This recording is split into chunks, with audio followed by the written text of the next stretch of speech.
أعوذ بالله السميع العليم من الشيطان اللعين الرجيم بسم الله الرحمن الرحيم وبه نستعين لا حول ولا قوة إلا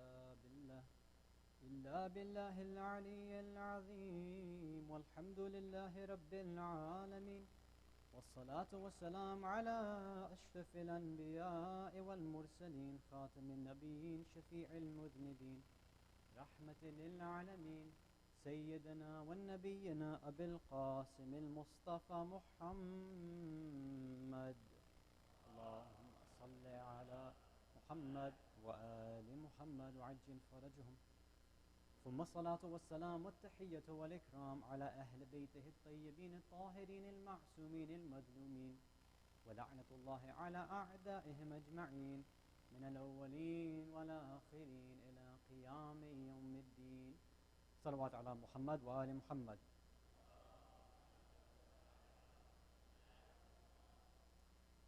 Mu'mineen, mu'minat, brothers and sisters in Islam and Iman, Assalamu alaikum jami'an wa rahmatullahi wa barakatuh.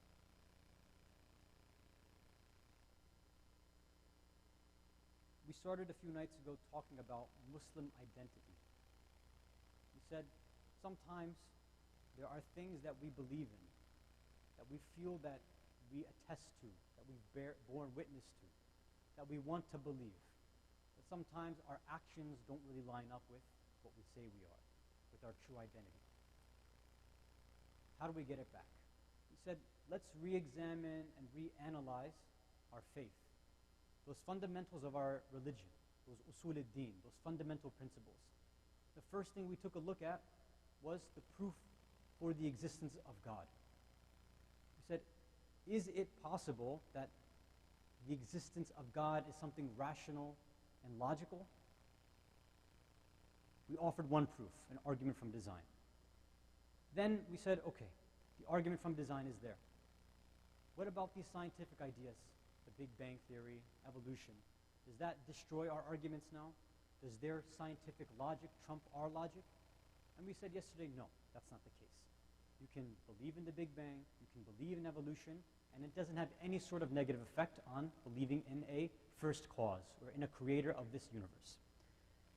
We ended with one point about how is it then that there's only one creator pushing all of this? How is it that there's no creator for God? And we said that we never said that everything needs a creator. Only things which are dependent, only things which are in need, only things which are effects need someone to cause them. And if you have a bunch of effects and no starting cause, then nothing would come into existence. The example, one of the brothers and I were speaking outside. I said another example for those, maybe it wasn't clear for them, right? I went off on some rant about chocolate milk, and I don't know if that was sitting with everybody. So think about a relay race, right? You look, people are racing, it's a relay race, right? You know what a relay race is, I'm assuming, okay? So you look, and you see this guy, he's got the baton in his hand, and he's got a number 4. So let's say you stop him in the middle of the race.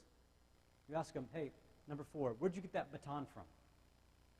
He's like, well, I got it from someone else. I got it from number 3. Okay. You go to number 3. Where'd you get that baton from? He's like, well, 2. Once number 2 gave it to me, then I started running. Perfect. Go back to number 2. Number 2, where did you get it from? Number 1. You go back to number 1. You ask him, or her, right? Women can run too, it's fine. Where did you get your baton from? There's only 2 possible answers. One is that he got it from someone else, and then you can keep asking that question over and over again, and everybody would be sitting there waiting for a baton. Or number 1 says, I had it from the beginning. It was mine to start with. I didn't get it from anyone else. I'm the one who gave it and started everything off in the first place. This is why we say that there are some runners that don't need somebody to give them the baton. You need at least one, the one at the beginning. This is why God doesn't have a creator. Everything else was waiting to have that baton passed. And God made that first spark, that first starting motion, that first spark of existence, He started it off. Why? Because He is existence. It's in His hands. He's the only one who can pass it off. So hopefully that's clear now. Sallu ala Muhammad wa ala Muhammad. There was another question at the end of the discussion as well. Someone asked, okay, well, let's just say God passes the baton. Okay, but now I don't need him anymore. Na'udhu billah. I can run without him, right? He passed it on, that's it. So there's another analogy we want to use to highlight this point.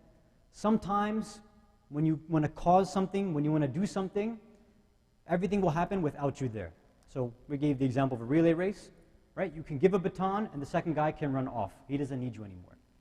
We gave the example of a car, right? You pull a car back, a friction car, you let it go. Using inertia, it'll drive on its own. You plant a seed in the ground, right? Initially, a farmer has to come and plant it in the first place, fine. But then the farmer walks away, and then Mother Nature takes over. So is this how God actually works, or is there something deeper? So now this one, it's a bit more philosophical, but I think there's a good analogy for this. I just need your patience and your attention, and I think this will work. So does God have to be there the whole time? Does he always have to be there, making sure we're constantly existing? So here's the analogy. So I want everybody right now, in your own mind, picture a red car. Any kind you want, doesn't matter. Right? You have an image in your mind, right, of a red car. Okay.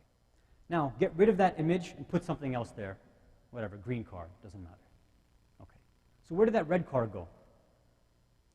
The minute you shifted your focus to something else, it's gone. That red car no longer exists. Where was it before you thought about it? Nowhere. The minute you focused, the minute you gave your attention, you brought it from nothing to existence. The minute you stopped focusing, it went back to non-existence. You had to be concentrating the whole time on this picture in your mind of a red car for it to stay existing. Likewise, since we don't exist by ourselves, we don't have that ability, we don't have that power. We are in need for, I'm going to get a little blasphemous again, you need the mind of God to constantly think about us. He has to constantly be thinking about you and I. We don't have that ability to sustain ourselves. God is that mind which is thinking about our existence, each and every atom, each and every particle, and each and every moment. The minute he shifts his focus, we're gone. We're back to nothingness. So this is why we say that God has to be present eternally, from pre-eternity to post-eternity. Sallu ala Muhammad wa ali Muhammad. So hopefully that one was a bit clearer. Again, if it's not, we can speak afterwards.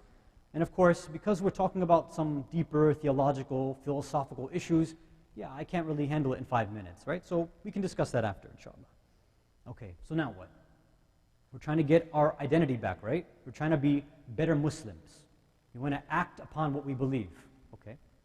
So now, is believing in God enough? I believe in a God. I believe in a creator. I believe in this all existence, this perfect being. Is that automatically now going to make me pray 5 times a day? Make me observe hijab? Make me stay away from backbiting and cheating and stealing and lying and all the things that, unfortunately, we're still doing every day? Is just the fact that you know that God is there stopping us from all the sins that we commit every day? No, there's something else. There's something more to the equation. So what's the next step? Any proof, any idea that we're going to discuss going forward is going to be based upon what we've already talked about. Everything has a succession, right? They say tartib. So right now, if you want to take a class in advanced calculus, there's a prerequisite for that, right? You should have had regular calculus, and before that, for example, algebra, and for example, basic mathematics. You can't just jump into calculus right away. You have to understand things first. So if you didn't learn about numbers, you're never going to get calculus, right? You have to have the basics. If you don't understand God and His qualities, nothing else that's discussed in the usul, in our theology, will make sense to you at all. That's why it's very important that you have certainty and a good understanding of what's being discussed. Our next point is this. Just because somebody has power and authority and you know that they're there is not enough for us to follow what they say. I know God's there, and I know He's commanded some things, but why do I have to follow it? Why should I follow it? Let's give an example. Is Officer Gentry still here? Did he leave? He left. That's a good example for him, right? So think about the police, and think about the different traffic laws you have. So most of the time, if you guys are driving at night, you're going to keep your lights on, right? You turn your lights on when you drive at night. When it rains, you turn on your windshield wipers, right? At a red light, most of you, I hope, are stopping at a red light. Why are you following these laws? Think about it for a second. Let's think of some other laws. How about the speed limit? How many of you drive at the exact posted speed limit or under? I guarantee nobody in the room does that. Right? Everybody goes at least 1 mile an hour over. And usually for the person behind you, even that's not enough, right? It's usually at least 5, 10 miles you got to go over. When you're changing lanes, do you always use your blinkers? Your indicators? Do you always turn them on? No? No, some people are flying around out there, like Guardians of the Galaxy style, right? They're just swimming through space. I told you I couldn't get away from Marvel. Where's Samir? Oh, Samir's not here. So what's the difference between these two groups of rules? For red lights, for windshield wipers, for lights, we obey them, no problem. But for speed limit, or sometimes for using your blinkers, indicators, sometimes even seatbelt, well, no, we don't want to obey that. So what's the difference? The difference is we only obey something as humans when we see justice there, when we think that this law is meant for us and will do good for us. If you don't trust the law, if you don't trust the one who made the law, then there's no way you're going to practice it, unless you're forced to. The reason you put on your lights or your windshield wipers or stop at a red light is because you yourself believe that if I don't, I'll get in trouble. If I don't, I'll get into an accident. It's for your own sense of safety, right? You've thought about yourself selfishly, right? Because you have to have a little bit of selfishness. Got to have a little of that self-love. Got to protect yourself. But for the other things, speed limit, blinkers, whatever, I can change lanes. Nobody's here. Or that guy's really far behind me. It's not a big deal. Whatever, if I go 5 miles over the speed limit, nobody's going to die. I'm not going to get into an accident. There's no justice behind the law. It's arbitrary. That law is not for me. Or a better example is people who use their phones while driving, right? Oh, I can multitask. No, I guarantee you can. I guarantee you can. And you see that it's one of the #1 causes of accidents right now. People think one thing. What happens on the road is something else. Yeah? So now let's bring all this together. What is it that's going to take our iman, the ideas we have in our mind, this ideal sense of believing in something, and tie it to our actions? How do we strengthen our faith? And I want to share a hadith from Amir al-Mu'mineen, Ali ibn Abi Talib, alayhi salatu wassalam. Allahumma salli ala Muhammad wa ala Muhammad. He says, Al-Iman ala arba'ati arkan. Iman rests on 4 pillars. There's 4 things you need if you want strong faith, if you want strong belief. The first, he says, is at-tawakkul ala Allah. You got to trust God. You got to have some real trust in what He's doing. And for most of us, that's where we fail. We don't trust what God says. We don't trust His book. We don't trust His words. We don't trust His prophets. We don't trust His imams. You know, like, that stuff is meant for 1400 years ago. That's ancient Arabian culture. That's not for me. That's one level. What's the next level? The next pillar. He says, after you get tawakkul, then you need a tafweed ilallah. You got to start giving things up to God. You have to delegate all of your ideas, all of your decisions to Him. It's one thing to trust someone. It's another thing to say, well, I'm not going to make a decision by myself. I'm going to give it up and let God decide my life. That's a higher level. Then the Imam says, there's a level that's even higher. Third level. وَالتَّسْلِيمُ لِأَمْرِ اللَّهِ. Okay, trusting God, that's one thing. Giving up and delegating your stuff, okay, that's another level. Tasleem to His amr. Submitting, having complete submission to whatever happens in your life. Right? Sometimes you trust Him. Right? Okay, God, I prayed for what was good, I trust You. You gave up your thing. Okay, God, I'm only going after this job because I trust You. Right? I trust that You're going to be the one who takes care of my risk, my sustenance. Then, let's say you don't get it. Did you submit enough to say, okay, God, I don't understand why You didn't get me that job. I really needed it. I studied hard. I worked for that interview. I did everything I had to. I didn't get it, whatever. I don't think it's right, God, but fine, I submit to You. Right? That's another level. And then there's that top final level, the 4th level, which is rida bi qada'illah. Once that final event takes place and happens in your life, are you happy with it? Are you happy that, well, I didn't get the job, and that's because God wanted it that way. So that's good for me. Okay, this marriage didn't work out. You know what? God saw that there was goodness in the marriage not working out. Let me say marriage proposal instead. Whatever happens in your life, trust first, then give it up to God, then submit to it, and in the highest level, you got to be happy with what happens. Because everything that comes from God is good. Now, how is that the case? We'll get to those proofs, inshaAllah. Sallu ala Muhammad wa ala Muhammad.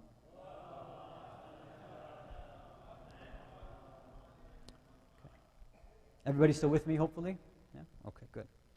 So next question. Okay, we're talking about justice here. We want to believe, and I want to believe that God is just, and that what He assigns for me, these rules, I want to believe that they're just and good rules. That's why I want to follow them. So, is it possible that God can do injustice? Can He oppress us? We have to answer that question. To do that, we're going to have to understand, right? For those who are in the workshop, what do you mean by justice? We got to define it. Justice, especially in our society, has tons of different definitions, right? We could probably ask people in this room right now, and I guarantee we'll get as many answers as there are people in this room. I'm not even counting the ladies' side, because then we'll get double the answers, right? So what does it mean? Is justice just blindly obeying laws? Like, okay, whoever's there just made laws, I'm just going to follow whatever the law is. Okay. So were people who were living in times of slavery in the United States, who were obeying the laws there, or Jim Crow laws, were they doing justice because they were obeying the laws? Was Rosa Parks being just when she decided that she wasn't going to sit on an assigned part of the bus? Right, so what are we going to say about civil disobedience? Sometimes laws can be unjust. How do you respond to that? So the law itself can't be the determining factor for what's just. It's got to be something more than that. We have to go higher then. Somebody will say, justice is whatever is morally good and morally right. That sounds really nice, right? Good enough for a Hallmark card. That's beautiful. Okay, but what does morally right and good mean?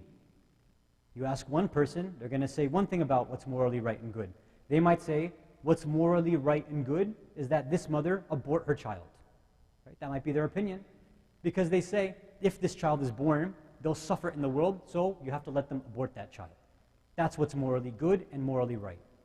Whereas someone else might say, no, that's an injustice. Why does this unborn child have to suffer because of your decisions? Why are you not giving this child the chance to have a life? If you believe in God, they'll be the one that takes care of this baby. Why are you worried about it? So everybody's going to have their own definition, so we can't go to our own kind of personal whims. We need something higher. Luckily for us, as followers of Ahlul-bayt, we have Imam Ali alayhi salam to give us a good definition. Allahumma salli ala Muhammad wa ala Muhammad wa ajal. He says, Al-adl, justice, yadu'ul umur mawadi'aha. What is justice? It's putting things in their rightful place. Putting things where they belong. It sounds nice. It's a deep statement, right? You have to really reflect on this. Putting everything in its rightful spot. Putting everything where it belongs. Now, what does that mean? Some might say, isn't that equality? Isn't equality justice? Well, let's see. Let's think of simple examples. Let's say you're in class. You spent all night studying, right? You worked hard. Excuse me. You worked hard. You studied all night. You know, you had your Red Bull. Some of you probably took an Adderall. You did whatever you had to do. You took your exam, right? I'm not condoning the use of Adderall, obviously, but I know what you guys do. So you did all this. You stayed up all night. You studied for your exam. You took that exam. You felt okay. You're like, I feel good. Right? Hopefully I'll pass. But your friend, who just doesn't care, right? He shows up to class late to the exam. Didn't study at all. He's like, I'm just going to wing it. Let's see what happens. You both get your grades back. And obviously, you look at your paper, you see, okay, I got a 92. Not bad. I worked hard. I can take that. You look at your friends, you see 92. Like, okay, that doesn't make sense. He didn't put the same effort as me. But then you take a look at his answers, and his answers are all wrong. Like, hold on. How did we put down different answers and get the same grade? You took a look at somebody else's paper. You see different answers, same grade, 92. You took a look at someone else's, same grade. It's different answers. You look at everybody else in the class, and the teacher says, everybody got a 92 because I didn't want to discriminate. I wanted everything to be equal. Obviously, that makes no sense. Yeah? You put in effort, you give the right answer, you should be rewarded. If you don't know what you're talking about, if you give the wrong answer, you should be treated accordingly. Equality is not what we're looking for. We're talking about justice. Justice is giving to somebody what they deserve. And sometimes that means some people will get more than others. And on the other side, some people will get less than others. How does that work with God's justice? This, in more detail, will go in tomorrow night. Tomorrow night, we'll spend time on talking about the differences in creation, good and evil, and all those ideas. But today, we wanted to just talk about this idea of justice itself. See, when you treat all things the same no matter what, people will not be happy because they know deep down that that's not real justice. If you treat things according to what they deserve and what they really are, deep down, that identity that we're talking about, then that's what you would call justice. So now we have to say, based on this definition, is God just to us or not? Sallu ala Muhammad wa ala Muhammad. Sallu ala Muhammad. I'll start off with maybe 1 or 2 points, and then I'll move on to Q&A because of time. So why would somebody be unjust? Why does somebody want to oppress in the first place? Let's look at those motivating factors, and let's see if we can apply that same thing to God. The first is ignorance. You did it by accident. You didn't know what you were doing, and you oppressed someone by accident, right? Sometimes it happens. Somebody has a right, has property, has something that's theirs, and you trample on their rights, and you never meant to do so. Let's give an example, right? You're all sitting at the sufre, right? You're waiting for your food. You're sitting down, you're eating, and as you're eating, maybe you're talking to somebody else, right, on the side. So you're sitting there reaching for your fruit, taking a bite, taking another bite, and then all of a sudden you take a look down and you grab from somebody else's plate. Okay, was that your fruit? No. Did you oppress them? Yes, you took their right. But why did you do so? Because of ignorance, negligence. You weren't paying attention. You didn't know what you were doing. That's why you oppressed them. So we have to ask the question, is it possible for a creator who has given knowledge and his knowledge has produced all of existence, can he be ignorant of anything that's available here? No, we say no. How is it that he does something unintentionally? Or, oh, sorry, I didn't mean to do that. It doesn't apply to God. So this first reason is out the door. Second, need. So sometimes you take a look at your plate and you're out of fruit. You go back to the tables, you see there's no more fruit left. And let's just say this Ramadan hasn't been really kind to you, right? And you're hungry still. So you go back, you sit next to your friend, he turns and you're like, hey, do you see that guy over there? And you grab a piece of watermelon and you eat it, right? So he doesn't know what's going on. You took his fruit. You're an oppressor. You stole his stuff. Why? Because you had a need and you wanted to fulfill your need, right? Your animalistic, carnal desire. You needed to eat. You wanted a piece of watermelon, so you took his piece. So now we take that to God.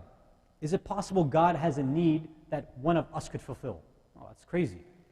We already said everything that we have here is because He's focusing and giving that existence. Our existence itself, the food that we need, the money that we have, the job that we have, our families, our knowledge, our wealth, our health, every single thing here is being maintained by Him. What does He need from us? What does He need from anybody else? So this reason's out the door too. There's 2 other ones. For lack of time, I think I'm going to continue those tomorrow, inshallah. It's for you to think about, and then I'll explain it in detail. The one is ability, the other is selfishness. Every night we're talking about selfishness, it seems, huh? So think about these for yourself and see if you can come up with ideas. Is it possible that God can be just, knowing the idea of God that we've been taught?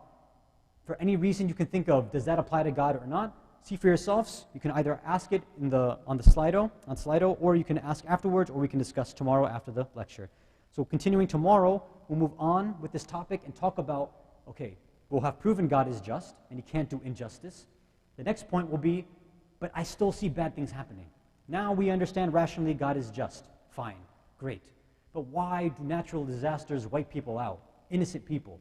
Why is there so much killing going on? Why is there stealing going on?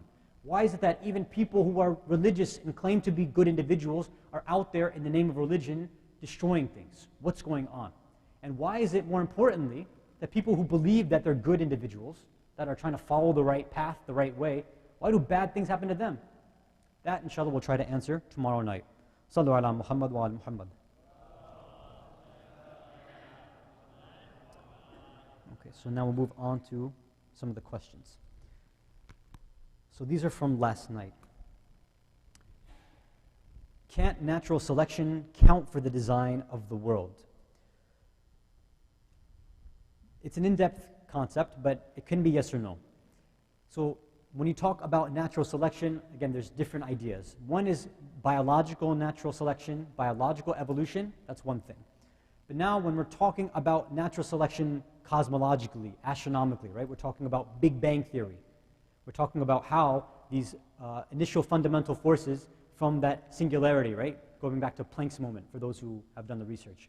From there, when everything starts expanding, have astronomers and cosmologists and physicists, whether classical physicists or quantum physicists, have they explained this in terms of evolution? So far, I haven't seen anything like that. Richard Dawkins has mentioned that it's possible to say that there's a cosmological evolution or natural selection, but they haven't established anything like that yet. Even if they do, we go back to the same point. We said, listen, we believe in cause and effect.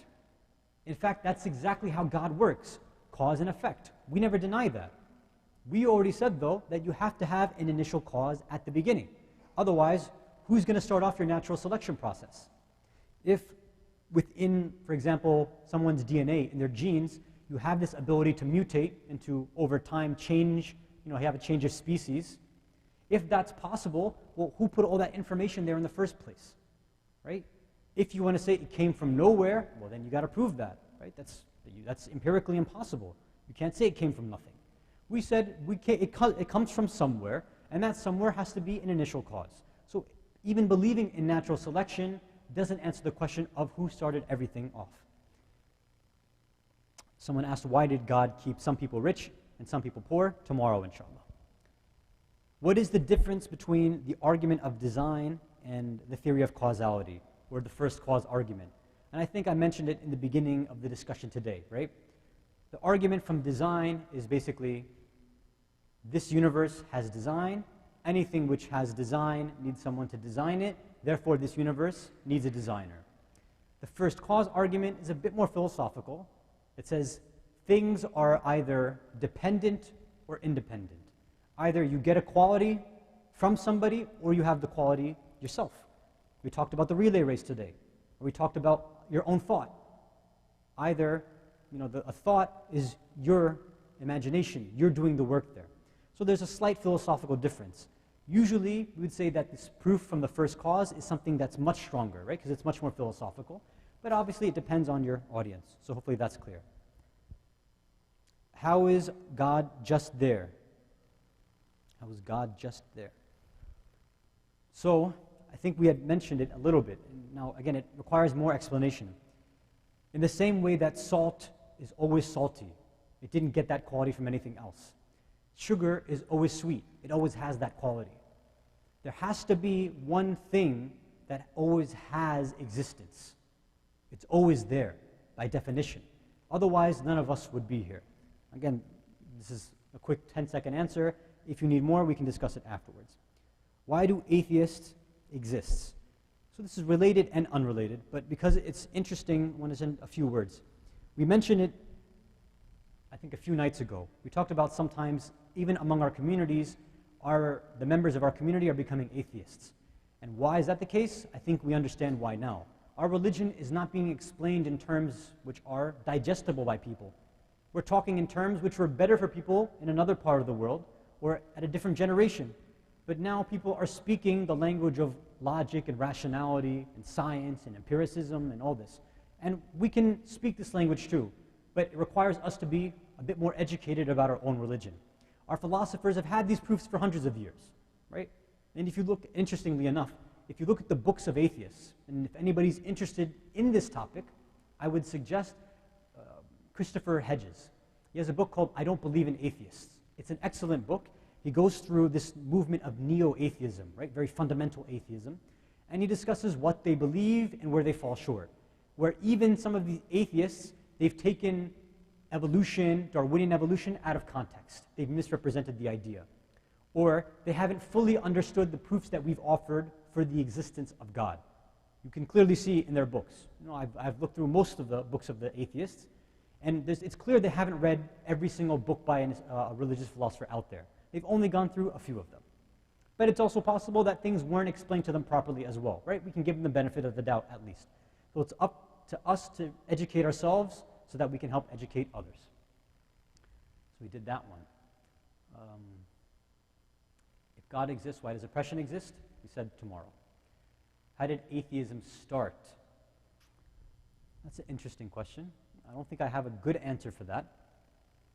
If you're talking about in more general terms, why are there people who don't believe in God in the first place?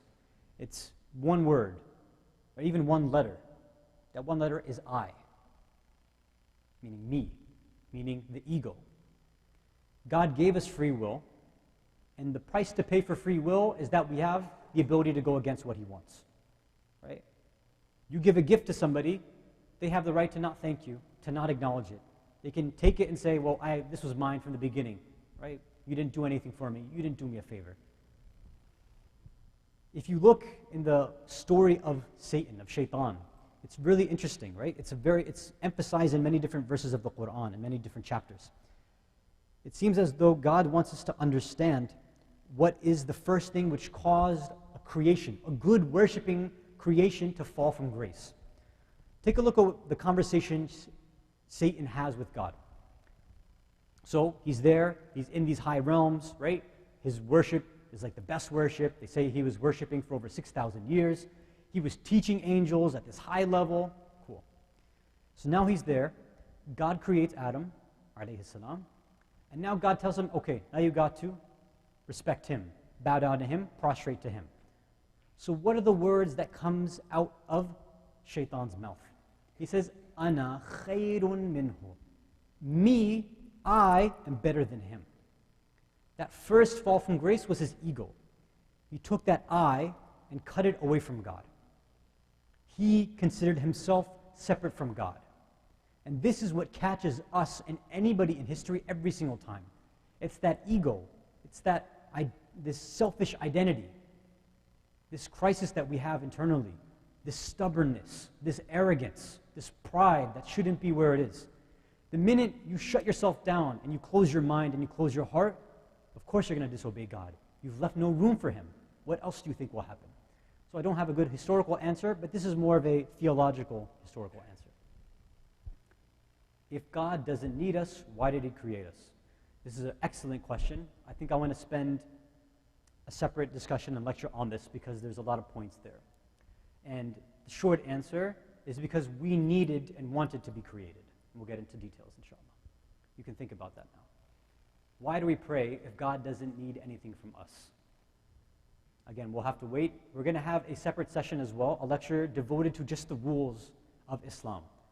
If God doesn't need things from us, then why did he make all these rules? Is he just bored? Right? He just wants us to for us to get busy in some game of life? Or are there reasons behind why he made specific rules? So the reason behind the Sharia, the rules, and all this stuff, we'll get into that too. How can we answer, can God create a stone that he cannot lift? That's a good one too. So there's a lot of these types of questions, right? These philosophical ideas, these kind of gotcha questions. Like, aha, I got you in a contradiction now. This relies on a point. They say, okay, you believe God is all-powerful, right?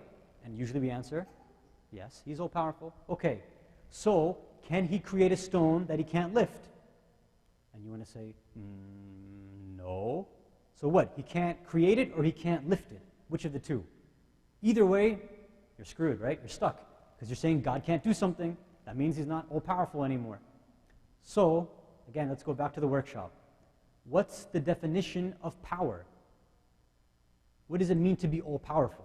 How do you judge whether something is within someone's power? If I say, for example, I had a slice of pizza, right? I said, this slice of pizza is a terrible speaker, right? Their speech is terrible. Right? They're the worst preachers of all. You'd say, that's a dumb comparison. Pizza doesn't have the ability to talk. Why are you judging it by that? It's impossible for a slice of pizza to talk.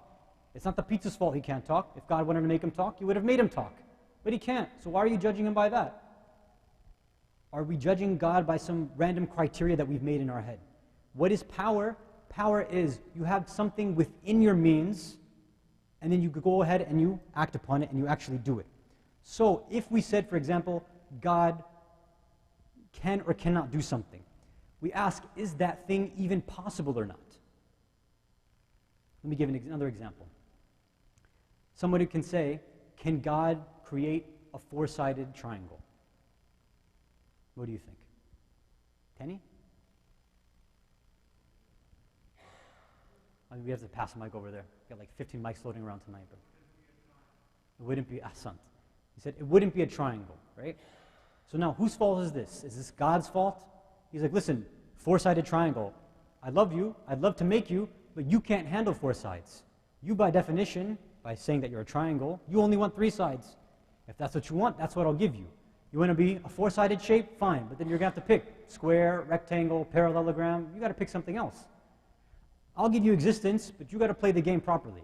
You have to fall within the realm of logic, of reasonableness, right? Imagine if we had such a thing as a three-sided triangle and a four-sided triangle right now. This would invalidate this idea of contradiction, right? You can't have something which is four-sided and three-sided at the same time. So because our world works by things so that you can't contradict them, God is like, I'm going to play by these rules because you guys can't handle it. Now, is there something higher in the mind of God? That's a separate thing, which I can't do because you guys are going to go nuts. And I'll have to just wait for the private discussions for that, inshallah. Time's up, so we'll end here. وآخر دعوان أن الحمد لله رب العالمين وصلى الله على سيدنا محمد وعلى أهل بيته الطيبين الطاهرين.